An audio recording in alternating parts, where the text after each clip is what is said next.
ಗುರು ಈಗ ಎದ್ದು ಬಿಡ್ತಾ ಇದ್ದೀವಿ. ಟೈಮ್ ಬಂದು 7:30 ಆಗಿದೆ. ಭವಾನಿಪಟ್ಟಣಂ ಇನ್ನೂ ಕರೆಕ್ಟಾಗಿ 75 ಕಿಲೋಮೀಟರ್ ಇದೆ ಅಷ್ಟೇ. ರಾತ್ರಿನೇ ಹೊಡೆದು ಬಿಡೋಣ ಅಂದ್ಕೊಂಡೆ ಗುರು, ಆಗ್ತಾ ಇರಲಿಲ್ಲ. ಸಿಕ್ಕಾಬಟ್ಟೆ ನಿದ್ದೆ. ಸುಮ್ಮನೆ ಏನಕ್ಕೆ ರಿಸಿಪ್ಟ್ ತೊಗೊಳೋದು ಅಂದ್ಬಿಟ್ಟು ಅಲ್ಲೇ ಮನಿಕೊಂಡಿದ್ದು. ಬನ್ನಿ ನಾನ್ ಸ್ಟಾಪ್ ಹೊಡೆದು ಬಿಡೋಣ. ನಾನು ಇನ್ನು ಟೋಟಲ್ ಕಿಲೋಮೀಟ್ರು 1250 ಕಿಲೋಮೀಟ್ರ್ ಐತೆ ಕೋಲಾರ್ಗೆ. ಇವತ್ತು ಒಂದು 600 ಕಿಲೋಮೀಟ್ರ್ ಹೊಡೆದ್ರು ಇನ್ನೊಂದು 650 ಕಿಲೋಮೀಟ್ರ್ ಉಳಿಯುತ್ತೆ. ನಾಳೆ ಅಷ್ಟೊತ್ತಿಗೆ ಹೋಗ್ಬಿಡ್ಬೋದು.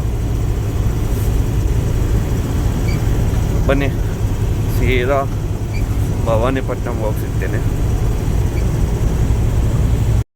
ಗುರು. ಈಗ ಪ್ರೆಸೆಂಟು ನಾವು ಘಾಟಲ್ಲಿದ್ದೀವಿ. ಭವಾನಿಪಟ್ಟಣ ಬಿಟ್ಟು 15-20 ಕಿಲೋಮೀಟ್ರ್ ಮುಂದೆ ಬಂದಮೇಲೆ ಸಿಗುತ್ತೆ ಈ ಘಾಟು. ನೋಡ್ತಾ ಇರ್ಬೋದು ಯಾವ ರೇಂಜಿಗಿದೆ ಅಂತ. ಇಲ್ಲಿ ಸಿಕ್ಕಾಪಟ್ಟೆ ಕೋತಿಗಳಿದಾವರು ನೋಡಿ. ಬೆಟ್ಟ ತಿಳಿಬೇಕು. ಅದು ಅಷ್ಟೊಂದೇನು ದೊಡ್ಡ ಘಾಟ್ ಏನಿಲ್ಲ, ಒಂದು 3-4 ಕಿಲೋಮೀಟ್ರ್ ಇರ್ಬೋದು ಅಷ್ಟೇ. ನೋಡಿ ಆ ಕಡೆ ಪಾತಾಳ ನೋಡಿ, ಕೋತಿಗಳು.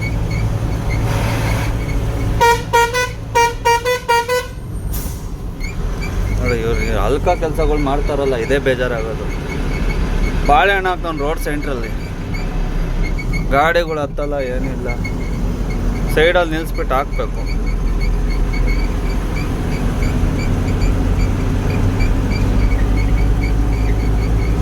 ಲೋಡ್ ಗಾಡಿಯಲ್ಲಿ ಘಾಟ್ ಹತ್ಸೋದು ತುಂಬ ಕಷ್ಟ ಗುರು. ಹೆವಿ ಡೇಂಜರ್ ಕೆಲಸ.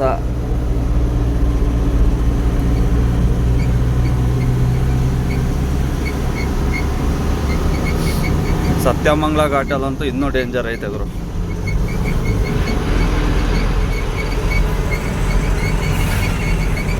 ನೋಡಿ ಆ ಥರ ಅಪ್ಪಿದೆ. ಯಪ್ಪ, ಸ್ಟೇರಿಂಗ್ ತಿರುಗಿಸೋ ಅಷ್ಟರಲ್ಲಿ ಸಾಕು ಹೋಗ್ಬಿಡ್ತೆ ಗುರು. ಹತ್ತುತ್ತಾ ಇಲ್ಲ ಗಾಡಿ, ನಿಂತ್ಕೊಂಡ್ಬಿಡ್ತಂಗೆ. ಅಯ್ಯೋ ಗುರು, ಈಗ ನೋಡ್ತಾ ಇರ್ಬೋದು ನದಿ ಪಾಸ್ ಮಾಡ್ತಾ ಇದ್ದೀವಿ ನಾವು. ಪ್ರೆಸೆಂಟ್ ಇದ್ದೀವಿ ಈಗ ಆಂಧ್ರ ಎಂಟ್ರಿ ಆಗ್ತಾ ಇದ್ದೀವಿ. ಸೂಪರ್ ಆಗಿದೆ ನೋಡಿ ವ್ಯೂ ಎಲ್ಲ. ಈ ಬ್ರಿಡ್ಜ್ ಒಂದೇ ಗುರು ನೋಡಿ. ಬ್ರಿಡ್ಜ್ಗೆ ಎಂಡ್ ಆಯಿತು ಅಂದರೆ ಆಂಧ್ರ ಸ್ಟಾರ್ಟು, ಈ ಕಡೆ ಹೋದರೆ ಒಡಿಶಾ ಸ್ಟಾರ್ಟು. ಎಲ್ಲ ವೀಡಿಯೋ ತಕ್ಕೊಂಡು ನಿಂತ್ಕೊಂಡವ್ರೆ. ಪ್ಲೇಸ್ ಮಾತ್ರ ಸೂಪರ್ ಆಗೈತೆ ಗುರು. ಹಸುಗಳೇನು ಹಂಗೆ ಬಿಟ್ಬಿಡ್ತಾರೇನೋ, ಯಾರು ಮೇಯ್ಸಲ್ಲ ಏನಿಲ್ಲ ಗುರು. ಇದು ಏನು ಪ್ರಾಬ್ಲಮ್ ಆಗುತ್ತೆ ಅಂದರೆ ರೋಡ್ ಸೆಂಟ್ರಲ್ಲೇ ನಿಂತಿರ್ತವೆ, ಸಿಕ್ಕಾಪಟ್ಟೆ ಪ್ರಾಬ್ಲಮ್ ಆಗುತ್ತೆ. ಆಮೇಲೆ ನಿಮಗೆ ಹೋದ ಸತಿ ಎಲ್ಲ ತೋರಿಸಿದ್ದೀನಿ. ಈ ರೋಡ್ ಅಂತೂ ಸಿಕ್ಕಾಪಟ್ಟೆ ವರ್ಸ್ಟು ಗುರು. ಇಲ್ಲಿಂದ ಇನ್ನೊಂದು 10-15 ಕಿಲೋಮೀಟ್ರ್ ಅಂತೂ ಭಯಂಕರ ವರ್ಸ್ಟು. ರೋಡ್ ಇನ್ನೂ ಕನ್ಸ್ಟ್ರಕ್ಷನ್ ಆಗ್ತಾಯಿದೆ. ಅದಿನ್ನೂ ಯಾವಾಗ ಆಗುತ್ತೋ ಏನೋ ಗೊತ್ತಿಲ್ಲ. ಬನ್ನಿ ಹೋಗೋಣ ಗುರು. ಟೈಮ್ ಬಂದು ಕರೆಕ್ಟಾಗಿ 9 ಗಂಟೆ ಆಗಿದೆ. ನಾವು ಕೊಟ್ಟಗೋಡಮ್ಮಲ್ಲಿದ್ದೀವಿ ಪ್ರೆಸೆಂಟ್ ಆಂಧ್ರದಲ್ಲಿ. ಇನ್ನು ವಿಜಯವಾಡ ಇಲ್ಲಿಂದ ಒಂದು 100 ಕಿಲೋಮೀಟ್ರ್ ಇರ್ಬೋದು. ಸೀದಾ ಫಸ್ಟು ವಿಜಯವಾಡ ಹೋಗ್ಬೇಕು ಗುರು. ತಲೆ ಕೆಟ್ಟೋಗ್ಬಿಡೈತೆ ಈ ಒಂದಿಲ್ಲೆಲ್ಲ ಓಡಾಡಿ. ಆ ಕಡೆಯಿಂದ ಬಾಡಿಗೆನೂ ಸಿಕ್ಕಾಪಟ್ಟೆ ಕಡಿಮೆ ಅಲ್ಲ ಗುರು. ಹಂಗಾಗಿನೇ ಫಾರೆಸ್ಟ್ ರೋಡಲ್ಲಿ ಬರೋದು ನಾವು. ಬಾಡಿಗೆ ಚೆನ್ನಾಗಿರೋದು ಕೊಟ್ಟರೆ ನಾವೇನಕ್ಕೆ ಈ ಥರ ರಿಸಿಪ್ಟ್ ತೊಗೊಂಡು ಫಾರೆಸ್ಟ್ ರೋಡಲ್ಲಿ ಬರ್ತೀವಿ ಹೇಳಿ. ನಮಗೂ ಬೇಜಾರಾಗ್ಬಿಟ್ಟಿದೆ. ಫಾರೆಸ್ಟ್ ರೋಡಲ್ಲಿ ಏನು ಬೇಜಾರು ಅಂದರೆ ರೋಡ್ಗಳು ಚೆನ್ನಾಗಿಲ್ಲ ಗುರು. ಸಿಕ್ಕಾಪಟ್ಟೆ ಕಿತ್ತೋಗ್ಬಿಟ್ಟಿದೆ. ಎತ್ತೆತ್ತು ಬಿಸಾಕ್ಬಿಡುತ್ತೆ. ಒಂಥರ ಹೊಟ್ಟೆಲ್ಲ ಉರಿದ್ಬಿಡುತ್ತೆ ಗುರು. ಅದು ಗುಂಡಿಗೆ ಕೊಟ್ಟರೆ ಎಲ್ಲ ಎತ್ತೆತ್ತು ಬಿಸಾಕೋದು ನೋಡಿ ಒಂಥರ ಆಗ್ಬಿಡುತ್ತೆ ನಮಗೆ. ಒಂದು 5,000 ಅಲ್ಲ 10,000 ಜಾಸ್ತಿ ಹೋಗ್ಬಿಡ್ಲಿ, ಗಾಡಿಗೆ ಏನಾರ ಒಂಚೂರು ಇದಾಯಿತು ಅಂದರೆ ಸಿಕ್ಕಾಪಟ್ಟೆ ಬೇಜಾರಾಗ್ಬಿಡುತ್ತೆ. ಏನು ಮಾಡ್ತೀರಾ, ಅಮೌಂಟ್ ಇದ್ದೀರಿ ಹಂಗೆ ಬಂದ್ಬಿಡ್ಬೋದಿತ್ತು. ನಮ್ಮ ಹತ್ರನೂ ಅಮೌಂಟ್ ಇಲ್ಲ, ಏನೂ ಮಾಡೋಕ್ಕಾಗಲ್ಲ. ಹಣೆ ಬರ ಅಂದ್ಕೊಂಡು ಸುಮ್ಮನೆ ಹೋಯ್ತಾ ಇದ್ದೀವಿ. ಇನ್ನೂ ಇಲ್ಲಿಂದ 800 ಕಿಲೋಮೀಟ್ರ್ ಐತೆ ಗುರು. ಈಗ 100 ಕಿಲೋಮೀಟ್ರ್ ವಿಜಯವಾಡ ಹೋದರೆ ವಿಜಯವಾಡದಿಂದ 700 ಕಿಲೋಮೀಟ್ರ್ ಬೆಂಗಳೂರು. ನೋಡೋಣ.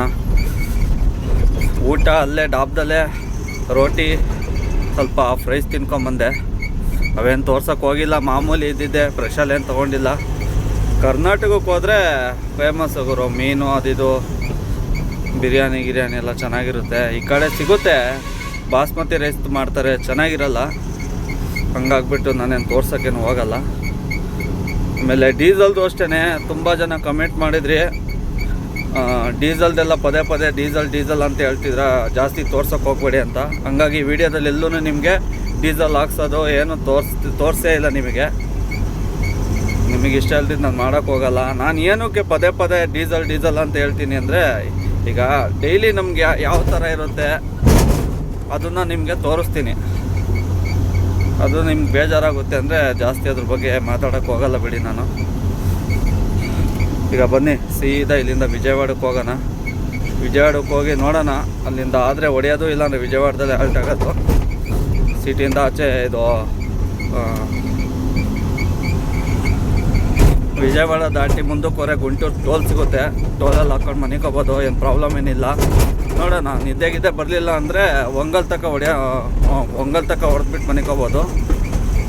ನೋಡೋಣ ಹೆಂಗಾಗುತ್ತೆ ಹಂಗೆ ಮಾಡೋಣಂತೆ. ಬನ್ನಿ ಫಸ್ಟ್ ಇದರಿಂದ ಹೋಗೋಣ. ಪ್ರೆಸೆಂಟ್ ನಾವೀಗ ಇದ್ದೀವಿ ತಿರುಪತಿ ಸಿಟಿಯಲ್ಲಿದ್ದೀವಿ. ಟೈಮ್ ಬಂದು 3 ಗಂಟೆ 9 ನಿಮಿಷ ಆಗಿದೆ.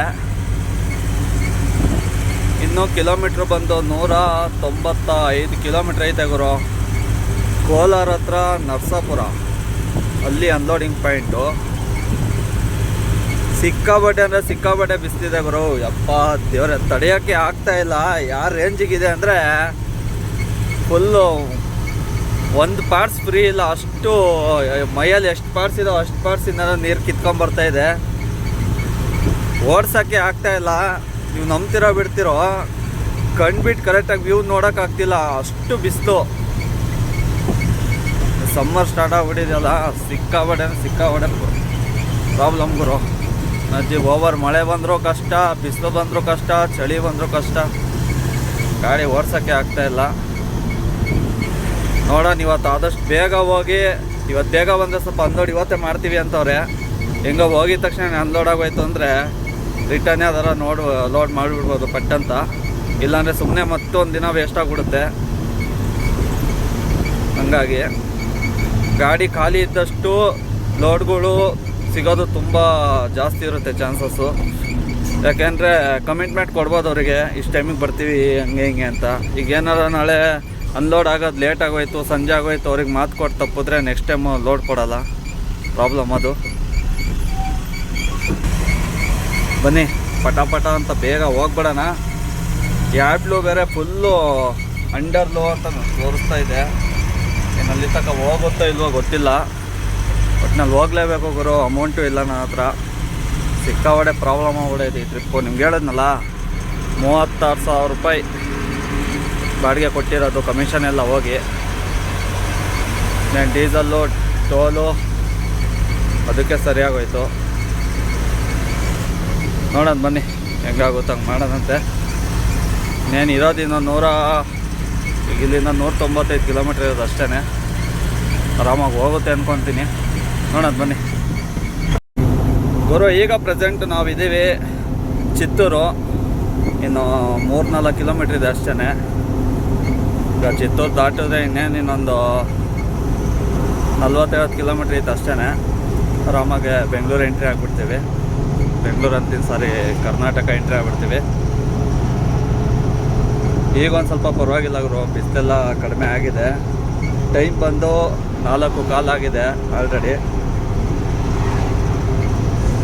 ಈ ಥರ ಇದ್ದರೆ ವೆದರು ಆರಾಮಾಗಿ ಗಾಡಿ ಓಡಿಸ್ಬೋದು.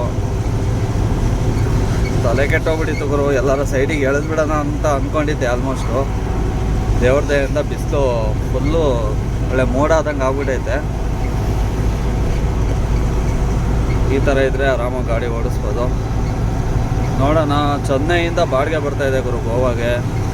ಮತ್ತೆ ಚೆನ್ನೈ ಖಾಲಿ 300 ಕಿಲೋಮೀಟ್ರ್ ಖಾಲಿ ಹೋಗಿ ಮತ್ತೆ ತೊಗೊಂಬರೋದು. ನನ್ನ ಹತ್ರ ಡೀಸೆಲ್ಗೂ ಇಲ್ಲ ಆ್ಯಕ್ಚುಲಿ ಹೇಳ್ಬೇಕಂದ್ರೆ ಅಲ್ಲಿ ಹೋಗೋಕ್ಕೆ. ನೋಡೋಣ, ಬೆಂಗಳೂರಿಂದನೇ ಯಾವ್ದಾರು ಎತ್ಕೊಳ್ಳೋಣ. ಫಸ್ಟ್ ಹೋಗಿ ಖಾಲಿ ಮಾಡೋಣ ಗಾಡಿ. ಅಲ್ಲಿ ಕಂಪ್ನಿ ಒಳಗಡೆ ಏನು ವೀಡಿಯೋ ಮಾಡೋಕ್ಕೆ ಬಿಡ್ತಾರೋ ಇಲ್ಲೋ ಗೊತ್ತಿಲ್ಲ. ನೋಡೋಣ. ಈಗ 4:15 ಇನ್ನು 1.5 ಅವರ್ ತೋರಿಸ್ತೈತೆ.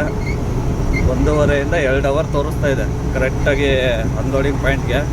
ಅಂದರೆ 2 ಅವರ್ ಅಂದರೆ ಕರೆಕ್ಟಾಗಿ 6-6:15 ವರ್ಷದಿಗೆ ಹೋಗ್ಬಿಡ್ತೀವಿ.